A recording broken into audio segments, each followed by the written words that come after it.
এদেশে বিমান আশ্রয় পড়লে আশেপাশের দোকানগুলোতে বাড়িয়ে দেওয়া হয় পানির দাম, বন্যা এলে বাড়ে মোমবাতির দাম। পুরো বিশ্বে যুদ্ধকালীন সময়ে যখন তেলের তীব্র সংকট, তখন এদেশে কেউ তেল সরবরাহ বন্ধ রেখেছেন, কেউ আবার মজুত করছেন বাড়তি বিক্রির আশায়। দুর্যোগ আর দুর্ভোগ যেখানে সাধারণ মানুষের দীর্ঘশ্বাসের কারণ, তখন কিছু অসাধু ব্যবসায়ীর কাছে তা হয়ে ওঠে পকেট ভারী করার মোক্ষম সুযোগ। রাজধানীর পেট্রোল পাম্পগুলোর দিনভর একই চিত্র, যানবাহনের দীর্ঘ লাইন সড়ক জুড়ে।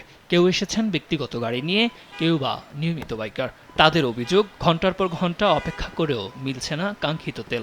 সরকার বলছে যে পর্যাপ্ত পরিমাণ তেল মজুদ রয়েছে, কিন্তু তেল পর্যাপ্ত পরিমাণ যদি মজুদ থাকে সেক্ষেত্রে তাহলে আমরা পাম্পে কেন এত দূর লাইন দিয়ে দাঁড়াই থাকবো? আমার মনে হয় যে সরকারকে বেকায়দায় ফেলার জন্য তেলের দাম বাড়ানোর জন্য একটা প্রসেস। পুরা মনে করেন 5 ঘন্টা ধরে বহা সিরিয়ালে, একবারে মহাখালী থেকে সিরিয়াল, কোনোখানে তেল পাওয়া যেতেছে না। গত কয়েকদিনের কথারই পুনরাবৃত্তি পাম্প সংশ্লিষ্টদের। বলছেন ডিপো থেকে চাহিদা অনুযায়ী মিলছে না তেল, ফলে তারাও দিতে পারছেন না। আগামীকাল হলো আপনার শুক্রবার। অ্যান্টি স্লিপার টেকনোলজি ও সফট টেক্সচার টাইল, নরম ঘাসের স্পর্শ, সাপোর্ট গ্রাস ম্যাট, নান্দনিকতার ছোঁয়া। তেল আসে কিনা বলতে পারি না, তেল না আসলে আমরা কি করে দেবো।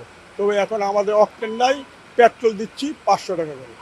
পেট্রোল পাম্প ওনার্স অ্যাসোসিয়েশনের সহসভাপতি বলছেন, সরবরাহ ব্যবস্থায় স্বচ্ছতা জরুরি, বাড়াতে হবে নজরদারি, আর ভোক্তা পর্যায়ে বৃদ্ধি করতে হবে সচেতনতা। সরকার কেন তাদের স্টোরেজ চেক করে না?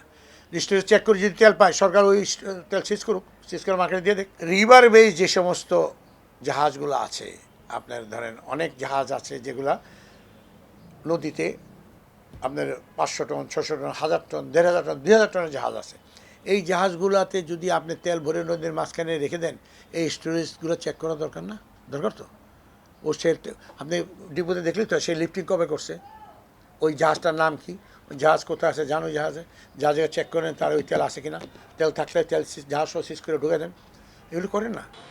পরিস্থিতি মোকাবেলায় জ্বালানি তেলের যৌক্তিক ব্যবহার নিশ্চিত করতে জ্বালানি সাশ্রয় ও মজুত বন্ধের আহ্বান জানিয়েছে জ্বালানি মন্ত্রণালয়।